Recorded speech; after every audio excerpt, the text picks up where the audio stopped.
नमस्कार दोस्तों, लीजिए सुनते हैं मुंशी प्रेमचंद्र की प्रसिद्ध उपन्यास गबन भाग 18। संध्या हो गई थी। म्यूनिसिपैलिटी के अहाते में सन्नाटा छा गया था। कर्मचारी एक एक करके जा रहे थे। मेहतर कमरों में झाड़ू लगा रहा था। चपरासियों ने भी जूते पहनना शुरू कर दिया था। खोचे वाले दिन भर की बिक्री के पैसे गिन रहे थे, पर रमानाथ अपनी कुर्सी पर बैठा रजिस्टर लिख रहा था। आज भी वह प्रातःकाल आया था, पर आज भी कोई बड़ा शिकार न फंसा। वही 10 रुपये मिलकर रह गए। अब अपनी आबरू बचाने का उसके पास और क्या उपाय था। रमा ने रतन को झांसा देने की ठान ली। वह खूब जानता था कि रतन की यह अधीरता केवल इसलिए है कि शायद उसके रुपये मैंने खर्च कर दिए। अगर उसे मालूम हो जाए कि उसके रुपये तत्काल मिल सकते हैं तो वह शांत हो जाएगी। रमा उसे रुपये से भरी हुई थैली दिखाकर उसका संदेह मिटा देना चाहता था। वह खजांची साहब के चले जाने की राह देख रहा था। उसने आज जानबूझकर देर की थी। आज की आमदनी के 800 रुपये उसके पास थे। उसे वह अपने घर ले जाना चाहता था। खजांची ठीक 4 बजे उठा। उसे क्या गरज थी कि रमा से आज की आमदनी मांगता। रुपये गिनने से ही छुट्टी मिली। दिन भर वही लिखते लिखते और रुपये गिनते गिनते बेचारे की कमर दुख रही थी। रमा को जब मालूम हो गया कि खजांची साहब दूर निकल गए होंगे तो उसने रजिस्टर बंद कर दिया और चपरासी से बोला, थैली उठाओ, चलकर जमा कराएं। चपरासी ने कहा, खजांची बाबू तो चले गए। रमा ने आंखें फाड़ कर कहा, खजांची बाबू चले गए? तुमने मुझसे कहा क्यों नहीं? अभी कितनी दूर गए होंगे? चपरासी, सड़क के नुक्कड़ तक पहुंचे होंगे। रमानाथ, यह आमदनी कैसे जमा होगी? चपरासी, हुक्म हो तो बुला लाऊं? रमानाथ, अजी जाओ भी, अब तक तो कहा नहीं, अब उन्हें आधे रास्ते से बुलाने जाओगे? हो तुम भी निरे बछिया के ताऊ, आज ज्यादा छान गए थे क्या? खैर, रुपए इसी दराज में रखे रहेंगे, तुम्हारी जिम्मेदारी रहेगी। चपरासी, नहीं बाबू साहब, मैं यहाँ रुपया नहीं रखने दूंगा। सब घड़ी बराबर नहीं जाती। कहीं रुपये उठ जाए तो मैं बेगुनाह मारा जाऊं। सुभीते का ताला भी तो नहीं है यहाँ। रमानाथ, तो फिर ये रुपये कहाँ रखूं? चपरासी, हुजूर अपने साथ लेते जाएं। रमा तो यह चाहता ही था। एक इक्का मंगवाया, उस पर रुपयों की थैली रखी और घर चला। सोचता जाता था कि अगर रतन भभकी में आ गई तो क्या पूछना। कह दूंगा 2 ही 4 दिन की कसर है। रुपये सामने देखकर उसे तसल्ली हो जाएगी। जालपा ने थैली देखकर पूछा, क्या कंगन ना मिला? रमानाथ अभी तैयार नहीं था। मैंने समझा रुपये लेता चलूं, जिसमें उन्हें तस्कीन हो जाए। जालपा, क्या कहा सर आपने? रमानाथ, कहा क्या, आजकल करता है। अभी रतन देवी आई नहीं? जालपा, आती ही होंगी, उसे चैन कहाँ। जब चिराग जले तक रतन न आई तो रमा ने समझा अब न आएगी। रुपये अलमारी में रखे दिए और घूमने चल दिए। अभी उसे गए 10 मिनट भी न हुए होंगे कि रतन आ पहुंची और आते ही आते बोली, कंगन तो आ गए होंगे। जालपा, हाँ आ गए हैं, पहन लो। बेचारे कई दफा शराब के पास गए, अभागा देता ही नहीं, हिले हवाले करता है। रतन, कैसा शराब है कि इतने दिन से हीले हवाले कर रहा है। मैं जानती कि रुपये झमेले में पड़ जाएंगे तो देती ही क्यों। न रुपये मिलते हैं न कंगन मिलता है। रतन ने यह बात कुछ ऐसे अविश्वास के भाव से कही कि जालपा जल उठी। गर्व से बोली, आपके रुपये रखे हुए हैं, जब चाहिए ले जाइए। अपने बस की बात तो है नहीं। आखिर जब शराब देगा तभी तो लाएंगे। रतन, कुछ वादा करता है, कब तक देगा? जालपा, उसके वादों का क्या ठीक, सैकड़ों वादे तो कर चुका है। रतन, तो इसके मानी यह है कि अब वह चीज न बनाएगा। जालपा, जो चाहे समझ लो। रतन, तो मेरे रुपए ही दे दो। बाज आई ऐसे कंगन से। जालपा झमक कर उठी, अलमारी से थैली निकाली और रतन के सामने पटक कर बोली, ये आपके रुपए रखे हैं, ले जाइए। वास्तव में रतन की अधीरता का कारण वही था जो रमा ने समझा था। उसे भ्रम हो रहा था कि इन लोगों ने मेरे रुपए खर्च कर डाले, इसलिए वह बार बार कंगन का तकाजा करती थी। रुपए देखकर उसका भ्रम शांत हो गया। कुछ लज्जित होकर बोली, अगर 2-4 दिन में देने का वादा करता हो तो रुपए रहने दो। जालपा, मुझे तो आशा नहीं है कि इतनी जल्दी दे दे। जब चीज तैयार हो जाएगी तो रुपए मांग लिए जाएंगे। रतन, क्या जाने उस वक्त मेरे पास रुपए रहे या ना रहे। रुपए आते तो दिखाई देते हैं, जाते नहीं दिखाई देते। ना जाने किस तरह उड़ जाते हैं। अपने ही पास रख लो तो क्या बुरा। जालपा, तो यहाँ भी तो वही हाल है। फिर पराई रकम घर में रखना जोखिम की बात भी तो है। कोई गोलमाल हो जाए तो व्यर्थ का दंड देना पड़े। मेरे ब्याह के चौथे ही दिन मेरे सारे गहने चोरी चले गए। हम लोग जागते ही रहे, पर न जाने कब आंख लग गई और चोरों ने अपना काम कर लिया। 10,000 की चपत पड़ गई। कहीं वही दुर्घटना फिर हो जाए तो कहीं के ना रहे। रतन, अच्छी बात है, मैं रुपये लिए जाती हूँ, मगर देखना निश्चिंत ना हो जाना। बाबूजी से कह देना शराब का पिंड ना छोड़े। रतन चली गई। जालपा खुश थी कि सिर से बोझ टला। बहुधा हमारे जीवन पर उन्हीं के हाथों कठोरतम आघात होता है जो हमारे सच्चे हितैषी होते हैं। रमा कोई 9 बजे घूम कर लौटा। जालपा रसोई बना रही थी। उसे देखते ही बोली, रतन आई थी, मैंने उसके सब रुपए दे दिए। रमा के पैरों के नीचे से मिट्टी खिसक गई। आंखें फैला कर माथे पर जा पहुंची। घबरा कर बोला, क्या कहा? रतन को रुपए दे दिए? तुमसे किसने कहा था कि उसे रुपए दे देना? जालपा, उसी के रुपए तो तुमने ला कर रखे थे। तुम खुद उसका इंतजार करते रहे। तुम्हारे जाते ही वह आई और कंगन मांगने लगी। मैंने झल्ला कर उसके रुपए फेंक दिए। रमा ने सावधान होकर कहा, उसने रुपए मांगे तो ना थे। जालपा, मांगे क्यों नहीं? हाँ, जब मैंने दे दिए तो अलबत्ता कहने लगी, इसे क्यों लौटाती हो, अपने ही पास पड़ा रहने दो। मैंने कह दिया, ऐसे शक्की मिजाज वालों का रुपया मैं नहीं रखती। रमानाथ, ईश्वर के लिए तुम मुझसे बिना पूछे ऐसे काम मत किया करो। जालपा, तो अभी क्या हुआ? उसके पास जाकर रुपए मांग लाओ, मगर अभी से रुपए घर में लाकर अपने जी का जंजाल क्यों मोल लोगे? रमा इतना निस्तेज हो गया कि जालपा पर बिगड़ने की भी शक्ति उसमें न रही। रुआंसा होकर नीचे चला गया और स्थिति पर विचार करने लगा। जालपा पर बिगड़ना अन्याय था। जब रमा ने साफ कह दिया कि ये रुपये रतन के हैं और इसका संकेत तक न किया कि मुझसे पूछे बगैर रतन को रुपये मत देना, तो जालपा का कोई अपराध नहीं। उसने सोचा, इस समय झल्लाने और बिगड़ने से समस्या हल न हो। शांतचित्त होकर विचार करने की आवश्यकता थी। रतन से रुपये वापस लेना अनिवार्य था। जिस समय वह यहाँ आई है, अगर मैं खुद मौजूद होता तो कितनी खूबसूरती से सारी मुश्किल आसान हो जाती। मुझको क्या सामत सवार थी कि घूमने निकला। एक दिन ना घूमने जाता तो कौन मरा जाता था। कोई गुप्त शक्ति मेरा अनिष्ट करने पर उतारू हो गई। 10 मिनट की अनुपस्थिति ने सारा खेल बिगाड़ दिया। वह कह रही थी कि रुपए रख लीजिए। जालपा ने जरा समझ से काम लिया होता तो यह नौबत काहे को आती। लेकिन फिर मैं बीती हुई बातें सोचने लगा।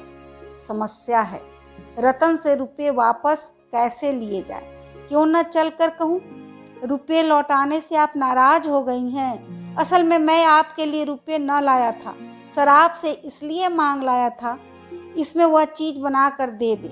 संभव है वह खुद ही लज्जित होकर क्षमा मांगे और रुपए दे दे।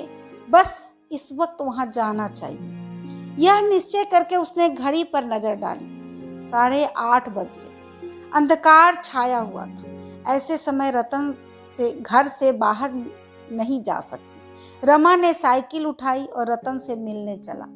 रतन के बंगले पर आज बड़ी बहार थी। यहाँ नित्य ही कोई न कोई उत्सव, दावत, पार्टी होती रहती थी। रतन का एकांत नीरस जीवन इन विषयों की ओर उसी भांति लपकता था जैसे प्यासा पानी की ओर लपकता है। इस वक्त वहाँ बच्चों का जमघट था। एक आम के वृक्ष में झूला पड़ा था। बिजली की बत्तियां जल रही थी। बच्चे झूला झूल रहे थे और रतन खड़ी झूला झूला रही थी। हू हक मचा हुआ था। वकील साहब इस मौसम में भी ऊनी ओवरकोट पहने बरामदे में बैठे सिगार पी रहे थे। रमा की इच्छा हुई कि झूले के पास जाकर रतन से बातें करे, पर वकील साहब को खड़े देखकर वह संकोच के मारे उधर न जा सके। वकील साहब ने उसे देखते ही हाथ बढ़ा दिया और बोले, आओ रमा बाबू, कहो तुम्हारे म्युनिसिपल बोर्ड की क्या खबरें हैं? रमा ने कुर्सी पर बैठते हुए कहा, कोई नई बात तो नहीं हुई। वकील, आपके बोर्ड में लड़कियों की अनिवार्य शिक्षा का प्रस्ताव कब पास होगा? और कई बोर्डों ने तो पास कर दिया। जब तक स्त्रियों की शिक्षा का काफी प्रचार न होगा, हमारा कभी उद्धार न होगा। आप तो यूरोप न गए होंगे। ओह, क्या आजादी है, क्या दौलत है, क्या जीवन है, क्या उत्साह है। बस मालूम होता है यही स्वर्ग है। और स्त्रियां भी सचमुच देवियां हैं, इतनी हंसमुख, इतनी स्वच्छंद। यह सब स्त्री शिक्षा का प्रसाद है। रमा ने समाचार पत्रों में इन देशों का जो थोड़ा बहुत हाल पढ़ा था, उसके आधार पर बोला, वहां स्त्रियों का आचरण तो बहुत अच्छा नहीं है। वकील, नॉनसेंस। अपने अपने देश की प्रथा है। आप एक युवती को किसी युवक के साथ एकांत में विचरते देखकर दांतों तले उंगली दबाते हैं। आपका अंतःकरण इतना मलिन हो गया है कि स्त्री पुरुष को एक जगह देखकर आप संदेह किए बिना रह ही नहीं सकते। पर जहाँ लड़के और लड़कियां एक साथ शिक्षा पाते हैं, वहाँ यह जाति भेद बहुत महत्व की वस्तु नहीं रह जाती। आपस में स्नेह और सहानुभूति की इतनी बातें पैदा हो जाती है कि कामुकता का अंश बहुत थोड़ा रह जाता है।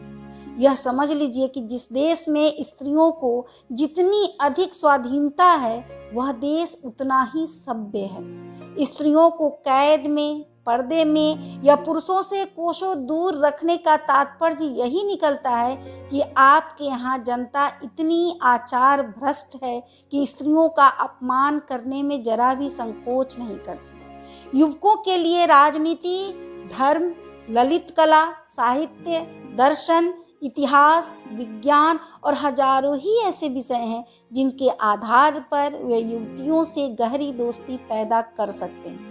कामलिप्सा उन देशों के लिए आकर्षण का प्रधान विषय है जहां लोगों की मनोवृत्तियां संकुचित रहती हैं। मैं साल भर यूरोप और अमेरिका में रह चुका हूँ। कितनी ही सुंदरियों के साथ मेरी दोस्ती थी। उनके साथ खेला हूँ, नाचा भी हूँ, पर कभी मुंह से ऐसा शब्द न निकलता था जिसे सुनकर किसी युवती को लज्जा से सिर झुकाना पड़े। और फिर अच्छे और बुरे कहाँ नहीं है। रमा को इस समय इन बातों में कोई आनंद न आया। वह तो इस समय दूसरी ही चिंता में मगन था। वकील साहब ने फिर कहा, जब तक हम स्त्री पुरुषों को अबोध रूप से अपना अपना मानसिक विकास न करने देंगे, हम अपनति की ओर खिसकते चले जाएंगे। बंधनों से समाज का पैर न बांधिए, उसके गले में कैदी की जंजीर न डालिए। विधवा विवाह का प्रचार कीजिए, खूब जोरों से कीजिए। लेकिन यह बात मेरी समझ में नहीं आती कि जब कोई अधेड़ आदमी किसी युवती से विवाह कर लेता है तो क्यों अखबारों में इतना कोहराम मच जाता है। यूरोप में 80 वर्ष के बूढ़े युवतियों से विवाह करते हैं, 70 वर्ष की वृद्धाएं युवक से विवाह करती हैं और कुछ नहीं कहता। किसी को कानों कान खबर भी नहीं होती। हम बूढ़ों को मरने के पहले ही मार डालना चाहते हैं। हालांकि मनुष्य को कभी किसी सहगामिनी की जरूरत होती है तो वह बुढ़ापे में, जब उसे हरदम किसी अवलंब की इच्छा होती है, जो वह प्रमुखापेक्षी हो जाता है। रमा का ध्यान झूले की ओर था। किसी तरह रतन से दो दो बातें करने का अवसर मिले। इस समय उसकी सबसे बड़ी यही कामना थी। उसका वहां जाना शिष्टाचार के विरुद्ध था।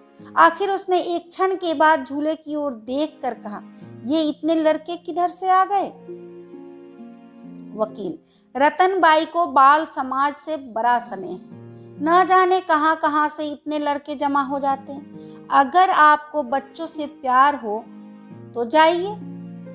रमा तो यह चाहता ही था। चट झूले के पास जा पहुंचा।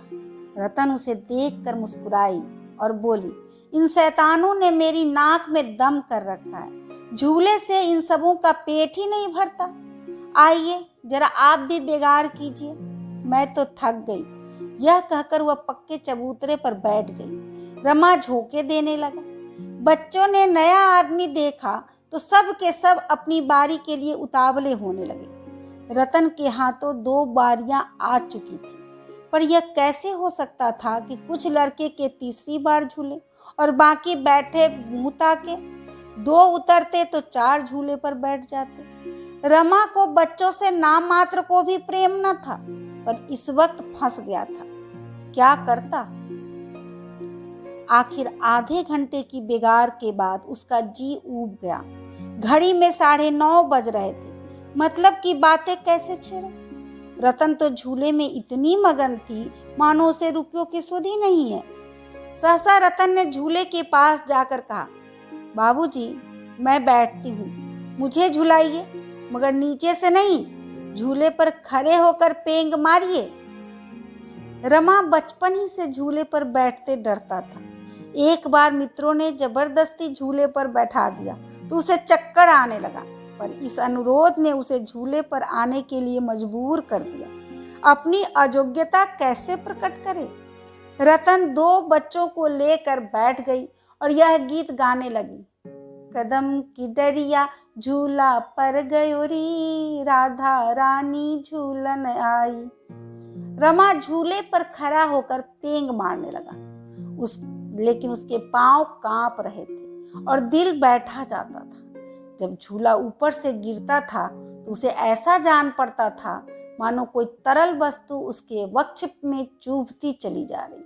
और रतन लड़कियों के साथ गा रही थी, कदम की डरिया झूला पर गयो री, राधा रानी झूलन आई। एक क्षण के बाद रतन ने कहा, जरा और बढ़ाइए साहब, आपसे तो झूला बढ़ता ही नहीं। रमा ने लज्जित होकर और जोर लगाया, पर झूला न बढ़ा। रमा के सिर में चक्कर आने लगा। रतन, आपको पेंग मारना नहीं आता? कभी झूला नहीं झूले? रमा ने झिझकते हुए कहा, हाँ, इधर तो वर्षों से नहीं बैठा। रतन, तो आप इन बच्चों को संभाल कर बैठिए, मैं आपको झुलाती हूँ। अगर इस डाल से न छूले तो कहिएगा। रमा के प्राण सूख गए। बोला, आज तो बहुत देर हो गई है, फिर कभी आऊंगा।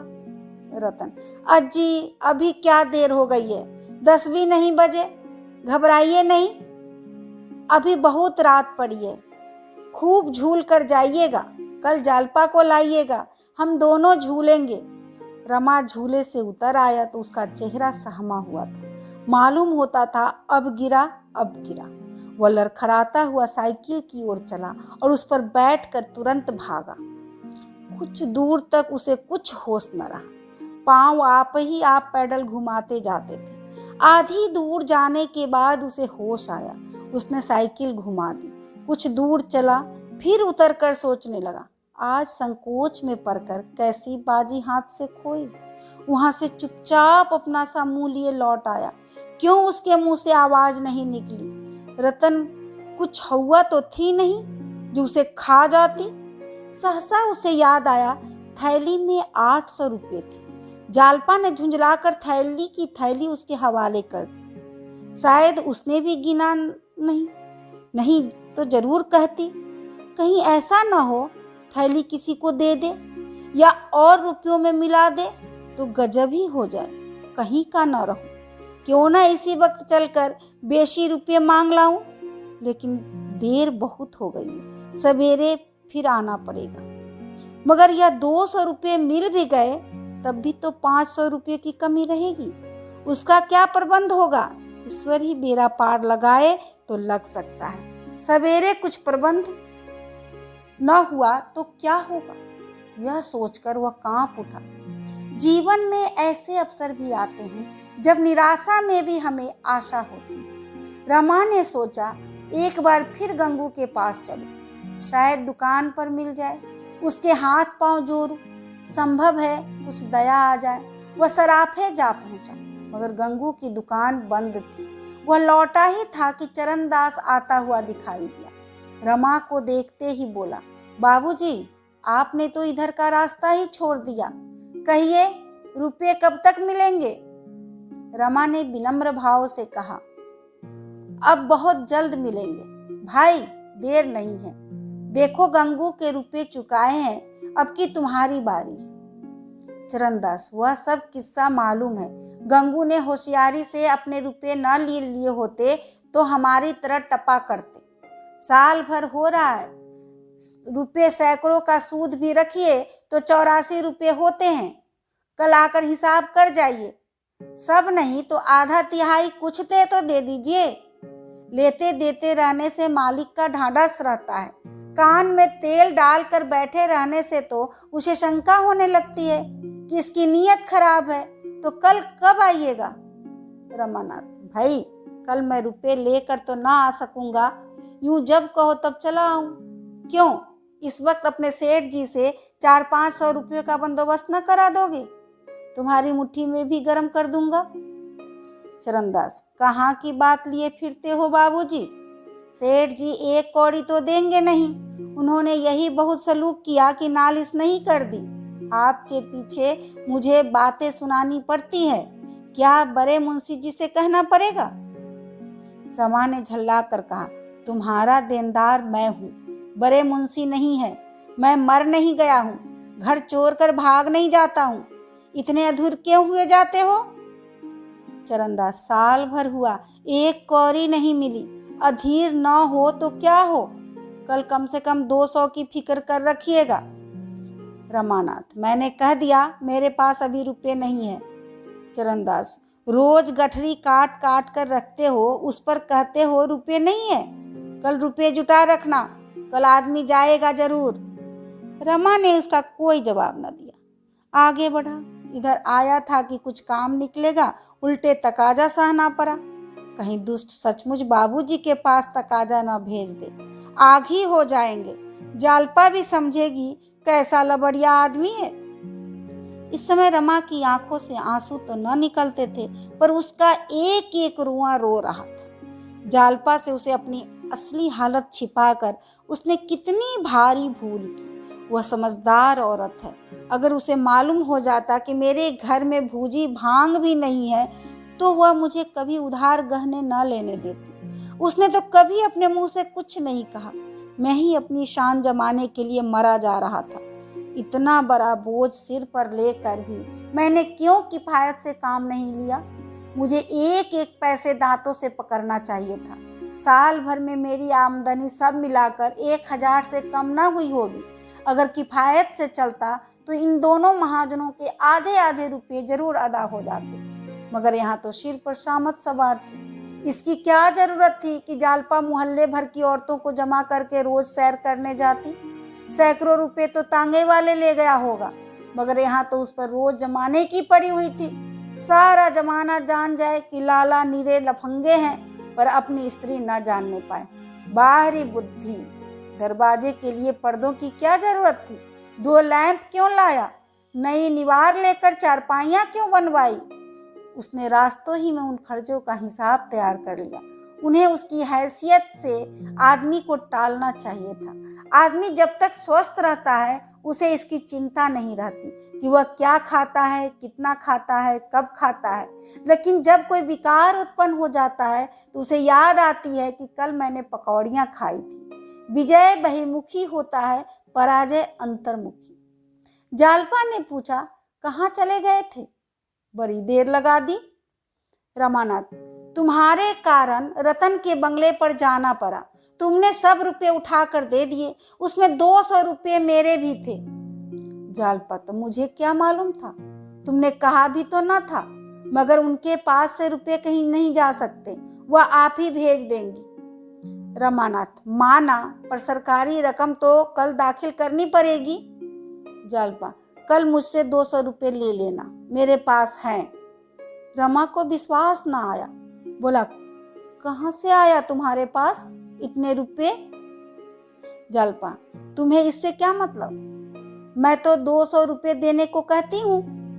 रमा का चेहरा खिल उठा, कुछ आशा बंधी। 200 रुपये यह दे दो 100 रुपये रतन से ले लूं, 100 रुपये मेरे पास है ही, तो कुल 300 की कमी रह जाएगी, मगर यही 300 रुपये कहाँ से आएंगे? ऐसा कोई नजर ना आता था जिससे इतने रुपये मिलने की आशा की जा सके। हाँ, अगर रतन सब रुपये दे दे तो बिगड़ी बात बन जाए। आशा का यही एक आधार रह गया था। जब वह खाना खा कर लेटा तो जालपा ने कहा, आज किस सोच में पड़े हो? रमानाथ, सोच किस बात का? क्या मैं उदास हूँ? जालपा, हाँ, किसी चिंता में पड़े हुए हो, मगर मुझसे बताते नहीं हो। रमानाथ, ऐसी कोई बात नहीं जो तुमसे छिपाता। जालपा, वाह, तुम अपने दिल की बात मुझसे क्यों कहोगे? ऋषियों की आज्ञा नहीं है। रमानाथ, मैं उन ऋषियों के भक्तों में नहीं हूँ। जालपा, वह तो तब मालूम होता जब मैं तुम्हारे हृदय में बैठ कर देखती। रात को जालपा ने एक भयंकर स्वप्न देखा। वह चिल्ला पड़ी। रमा ने चौंक कर पूछा, क्या है जालपा, क्या स्वप्न देख रही हो? जालपा ने इधर उधर घबराई हुई आंखों से देख कर कहा, बड़े संकट में जान पड़ी थी, न जाने कैसा सपना देख रही थी। रमानाथ, क्या देखा? जालपा, क्या बताऊं, कुछ कहा नहीं जाता। देखती थी कि तुम्हें कई सिपाही पकड़े लिए जा रहे हैं। कितना भयंकर रूप था उनका। रमा का खून सूख गया। 2-4 दिन पहले इस स्वप्न को उसने हंसी में उड़ा दिया होता। इस समय वह अपने को सशंकित होने से न रोक सका, पर बाहर से हंस कर बोला, तुमने सिपाहियों से पूछा नहीं इन्हें क्यों पकड़े लिए जाते हो? जालपा, तुम्हें हंसी सूझ रही है और मेरा हृदय कांप रहा है। थोड़ी देर के बाद रमा ने नींद में बकना शुरू किया, अम्मा, कह देता हूँ, फिर मेरा मुंह ना देखोगी, मैं डूब मरूंगा। जालपा को अभी तक नींद ना आई थी। भयभीत होकर उसने रमा को जोर से हिलाया और बोली, मुझे तो हंसते थे और खुद बकने लगे। सुनकर रोए खड़े हो गए। स्वप्न देखते थे क्या? रमा ने लज्जित होकर कहा, हाँ जी, ना जाने क्या देख रहा था, कुछ याद नहीं। जालपा ने पूछा, अम्मा जी को क्यों धमका रहे थे? सच बताओ, क्या देखते थे? रमा ने सिर खुजलाते हुए कहा, कुछ याद नहीं आता, यूं ही बकने लगा हूंगा। जालपा, अच्छा, तो करबट सोना, चित्त सोने से आदमी बकने लगता है। रमा करबट पौड़ गया, पर ऐसा जान पड़ता था मानो चिंता और शंका दोनों आंखों में बैठी हुई निद्रा के आक्रमण से उनकी रक्षा कर रही है। जगते हुए 2 बज गए। सहसा जालपा उठ बैठी और सुराही से पानी उड़ेलती हुई बोली, बड़ी प्यास लगी थी, क्या तुम अभी तक जाग ही रहे हो? रमा, हाँ जी, नींद उचट गई है। मैं सोच रहा था तुम्हारे पास 200 रुपये कहाँ से आ गए, मुझे इसका आश्चर्य है। जालपा, ये रुपये मैं मायके से लाई थी, कुछ विदाई में मिले थे, कुछ पहले से रखे थे। रमानाथ, तब तो तुम रुपये जमा करने में बड़ी कुशल हो, यहाँ क्यों नहीं कुछ जमा किया? जालपा ने मुस्कुराकर कहा, तुम्हें पाकर और रुपये की परवाह नहीं रही। रमानाथ, अपने भाग्य को कोसती होगी। जालपा, भाग्य को क्यों कोसूं? भाग्य को वह औरतें रोए जिनका पति निखट्टू हो, शराबी हो, दुराचारी हो, रोगी हो, तानों से स्त्री को छेदता रहे, बात बात पर बिगड़े। पुरुष मन का हो तो स्त्री उसके साथ उपवास करके भी प्रसन्न रहेगी। रमा ने विनोद भाव से कहा, तो मैं तुम्हारे मन का हूँ? जालपा ने प्रेम पूर्ण गर्व से कहा, मेरी जो आशा थी उससे तुम कहीं बढ़ कर निकले। मेरी 3 सहेलियां हैं, एक का भी पति ऐसा नहीं। एक एमए है पर सदा रोगी, दूसरा विद्वान भी है और धनी भी पर वेश्यागामी, तीसरा घर घुस्सू है और बिल्कुल निखट्टू। रमा का हृदय गदगद हो उठा। ऐसा प्रेम की मूर्ति और दया की देवी के साथ उसने कितना बड़ा विश्वासघात किया। इतना दुराव रखने पर भी जब इसे मुझसे इतना प्रेम है, तो मैं अगर इससे निष्कपट होकर रहता तो मेरा जीवन कितना आनंदमय होता। अभी आप सुन रहे थे मुंशी प्रेमचंद्र की प्रसिद्ध उपन्यास गबन भाग 18। धन्यवाद।